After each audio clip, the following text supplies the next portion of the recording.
व्यक्ति मेरे जीवन में आएगा वो अलग है। सबसे पहला जो मेरे जीवन में वो कौन है?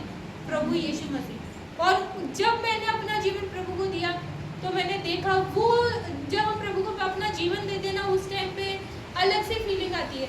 जब आपका पता नहीं मुझे जिन जिन लोगों ने प्रभु को जीवन दिया, पर जिस दिन मैंने प्रभु को अपना जीवन दिया ना, वो जिस पानी में मैं उतरी थी ना वो पानी नॉर्मल लग ही नहीं रहा था, बिल्कुल भी ऐसा लग रहा था कि परमेश्वर मुझे टच कर रहा है, परमेश्वर मुझे बात कर रहा है, परमेश्वर मुझसे बोल रहा है कि अब तू मेरी है। अब मैंने बस अब उस दिन से परमेश्वर को टाइम देना शुरू कर दिया। बस उस टाइम मैंने प्रभु को प्रॉमिस किया था, प्रभु मैं तुझ में लगी रहूँगी, कैसी भी परिस्थिति हो मैं बाइबल पढ़ूंगी, प्रार्थना करूंगी, मैं तुझ में हमेशा लगी रहूंगी, मेरे पास टाइम हो या ना हो। प्रभु ये नहीं बोल रहा कि तुम बाइबल पढ़ो, मैं ऐसे नहीं बोल रही। प्रभु समय भी देखता है, जैसे अभी हमारे परिवार में चल रहा है, मैं नहीं पढ़ पा रही हूँ बाइबल, पर मैं प्रार्थना कर रही हूँ, मैं प्रभु से बोल रही हूँ, प्रभु तू मुझे इतनी सामर्थ्य दे कि मैं तेरे लिए समय निकालने वाली हूँ।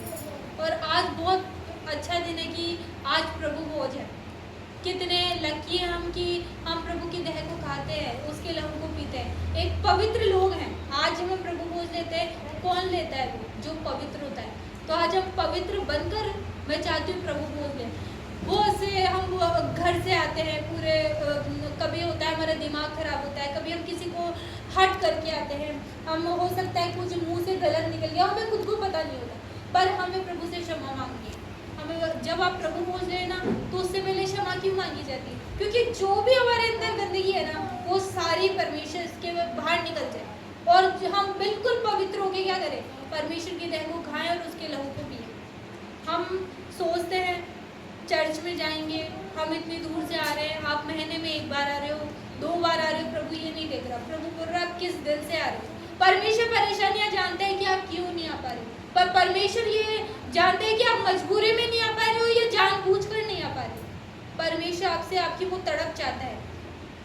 परमेश्वर चाहता है कि अगर हमारे परिवार में अगर कुछ भी तकलीफ हो जाती है, हमारे पास टाइम हो या ना हो, हम समय निकाल कर जाते हैं। क्यों? क्योंकि वो हमारा परिवार है। तो परमेश्वर भी तो हमारा परिवार है। परमेश्वर ने हमसे इतना जब गहरा प्रेम किया है तो हमारा भी हक बनता है कि हम उसके लिए समय निकालें। बहुत से लोग हैं जो महीनों नहीं आ रहे, 2 महीने नहीं आ रहे, 3 महीने नहीं आ रहे। क्या है इसका मतलब? हम परमेश्वर से अलग हो चुके हैं।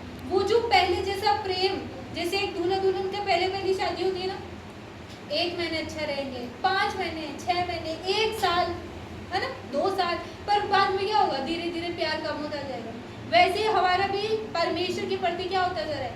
प्यार कम होता जा रहा है। बल्कि हमारा तो प्यार बढ़ना चाहिए, क्योंकि जब हम हर संडे आते हैं, मैं ये नहीं बोल रही कि हर संडे आओ, मैं सिर्फ बोल रहा हूँ अपना समय प्रभु को दो। यहाँ आना यहाँ इसलिए आ जाते हैं कि हम एक साथ संगति बनी रहे। हमारा परिवार अलग होता है, मौसा जी, मौसी, ये जो भी नाना नानी, ये बहुत अपना परिवार है, ये सब अलग होता है। पर जो कलीसिया वाला वो परिवार होता है ना, वो हम अलग है। हम चर्च के पिलर है। जब जैसे हम अपने परिवार से मिलने जाते हैं, कभी रक्षाबंधन पे, कभी दिवाली पे, कभी कैसे, तो हम भी एक परिवार है। हम संडे को मिलते हैं, और जब हम संडे को मिलते हैं तो एक दूसरे का हाल पूछते हैं, परमेश्वर के बारे में बातचीत करते हैं। सांसारिक लोग तो हम परिवार के साथ बैठते तो कुछ और बातें करते हैं, हम कलीसिया के साथ बैठते हैं तो और कुछ बात करते हैं। सिर्फ हमारे मुख से सिर्फ परमेश्वर की बातें निकलती है, और परमेश्वर से यही चाहते हैं कि परमेश्वर से जब हम बातचीत करते हैं, जैसे मैंने पिछले संडे में बताया था कि जैसे हमें रोटी की नहीं सिर्फ सब्जी की भी तो आवश्यकता होती है, वैसे ही आपको कोई सब्जी दे दिया जाए तो आप खा लोगे? सिर्फ नहीं खा सकते, हमें उसकी रोटी की तो आवश्यकता पड़ेगी। अगर को रोटी दे दिया जाए तो खा लोगे? नहीं, हमें दोनों चीज़ की आवश्यकता है। वैसे प्रार्थना और ये बाइबल, ये दोनों हमारे लिए एक भोजन है।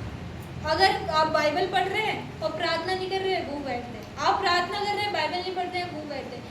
समय आजकल किसी के पास नहीं होता। एक छोटा बच्चा होता है, उसके पास भी समय नहीं होता बेचारा। वो भी सुबह स्कूल जाएगा, वो पूरे दिन भर स्कूल से आएगा, थका हुआ आएगा, थोड़ी देर सोएगा, फिर अपना होमवर्क करेगा, फिर वही रूटीन क्या होगा उसका होता जाएगा। एक छोटे बच्चे के पास भी टाइम नहीं है। पर टाइम, जैसे हम टीवी के लिए टाइम निकाल लेते हैं, एक बच्चा अगर बिजी भी रहता है तो वो फोन चलाने के लिए भी टाइम निकाल लेगा। वो चाहे मम्मी पापा का ही क्यों ना चलाता हो, वो टीवी देखने के लिए टाइम निकालेगा। पर हमने कभी सोचा है कि हमने प्रभु के लिए टाइम निकाला है? हम सोचते हैं अरे अरे बाइबल पढ़ने का टाइम है, थोड़ी देर चलो खेल लेते हैं, थोड़ी देर ये कर लेते हैं। तो परमेश्वर को कितना दुख होता होगा कि जब ये मेरा समय किसी और को देते हैं तो कैसा लगता है। परमेश्वर हमसे यही चाहते हैं कि हम उससे प्रेम करें। मेरे मामा भी कल रात को हम बैठ के